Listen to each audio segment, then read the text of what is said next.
আসসালামু আলাইকুম and hello everyone, welcome to my video. আজকে আপনাদের সাথে থাকছে আজকে কি রান্না করলাম, প্লাস হচ্ছে আমার নানুর হাতের স্পেশাল বেগুন দিয়ে ইলিশ মাছ ভাজা বা ভুনা, যেটাই বলেন না কেন। সাথে খুদের ভাত রান্না করলাম, খুদের ভাত রান্নার A to Z recipe, plus হচ্ছে আমার নানুর হাতে ডিম ভুনা, এগুলোই থাকছে আজকে। তো ফার্স্টে আমি ডিম সিদ্ধ করে নিয়েছিলাম, সেগুলোই করলাম। আমার নানু এদিকে আবার তরকারি কুটছিল। আমার নানুর হাতে রান্না কিন্তু আমার কাছে খুবই ভালো লাগে। আপনাদের কেমন লাগে আপনাদের নানুর হাতে রান্না? অবশ্যই কমেন্টে জানাবেন। তো এই তো আমি খুদের ভাত রান্না করার জন্য ফার্স্টে প্যানের ভিতরে একটু তেল, তারপর হচ্ছে গরম মশলা। এখন হচ্ছে আমি প্যানের ভেতরে পরিমাণ মতো যে পেঁয়াজ কেটে রেখেছিলাম সেটা দিয়ে দিলাম। এখানে ট্রাই করবেন পেঁয়াজটা একটু বেশি দিতে। পেঁয়াজটা একটু বেশি দিলে আমার কাছে মনে হয় যেন একটু মজা হয় খুদের ভাতটা। যাই হোক, এই পেঁয়াজটাকে আপনারা একদম ব্রাউন টাইপের বেরেস্তা করে নেবেন। আমরা পোলাওতে যেভাবে বেরেস্তা করে নিই সেম ওয়েতে করতে হবে। এই তো আমার বেরেস্তা করা প্রায় কমপ্লিট। এখন হচ্ছে আমি ধুয়ে রাখা চালগুলো দিয়ে দেব। চালগুলো দেওয়ার পর একটু নেড়ে চেড়ে নিচ্ছিলাম যাতে নিচে লেগে না পড়ে। আমার চালটা আনুমানিক 4 থেকে 5 মিনিট ভাজতে হবে। আমি নেড়ে চেড়ে দিচ্ছিলাম সুন্দর করে।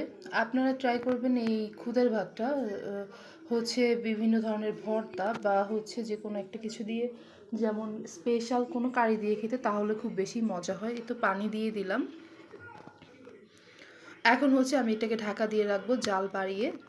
এই তো চালটা ফুটে গেছে, এখন এটাকে একটু নেড়ে চেড়ে দিব। আমার খুদের ভাতটা প্রায় কমপ্লিট। আপনাদের সাথে কিছুটা ভিডিও স্কিপ পড়ে গেছে, দেখতেই পাচ্ছেন কতটা পারফেক্ট হয়েছে খুদের ভাতটা। এখন হচ্ছে নানুর হাতে সেই ইলিশ মাছ দিয়ে বেগুন ভাজা বা রান্না, সেটা রেসিপি শেয়ার করছি। নানু ফার্স্টেই হলুদ আর মরিচের গুঁড়ো একটু লবণ দিয়ে মাছটাকে ম্যারিনেট করে নিল। আমার কিন্তু আমার নানুর হাতের রান্না খুবই পছন্দ। আপনাদের কি পছন্দ? আপনাদের নানুর হাতের রান্না অবশ্যই জানাবেন। ছোটোবেলার সেই কথা কি মনে পড়ে, নানুর হাতের রান্নার কথা? এই তো আমি প্যানের ভিতরে মাছগুলো একটা একটা করে দিয়ে দিলাম। এখন হচ্ছে বেগুনের বেগুন ম্যারিনেশন করার পালা। এই তো নানু হচ্ছে এখানে মশলা দিয়ে দিচ্ছিল। এখানে লবণ, মরিচ, হলুদের গুঁড়া, ধনিয়া গুঁড়া এগুলো দিয়ে একটু ম্যারিনেট করে নিল।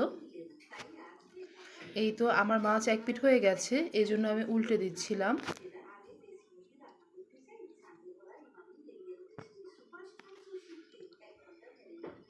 আমার মাছ ভেজা প্রায় কমপ্লিট। এখন হচ্ছে আমি এখানে বেগুনটা ভেজে নেব।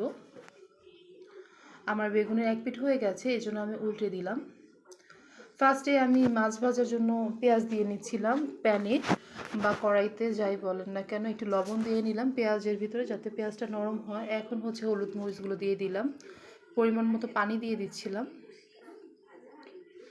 এখন হচ্ছে একটু মরিচের গুঁড়া দিয়ে খুব ভালোভাবে মশলাটা কষিয়ে নিচ্ছিল নানু। এই তো এখন একটু পানি দিয়ে দিলাম। পানি দেওয়ার পরে এটার ভিতরে মাছটা দিয়ে দিলাম পানিতে আর কি।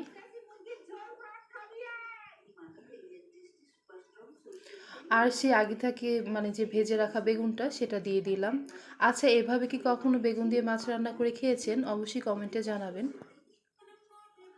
এই তো এখন ডিম ভুনার জন্য নানু পেঁয়াজটা ভেজে নিচ্ছিল। যাই হোক, নানু সব ধরনের মশলা দিয়ে একটু কষিয়ে নিচ্ছিল।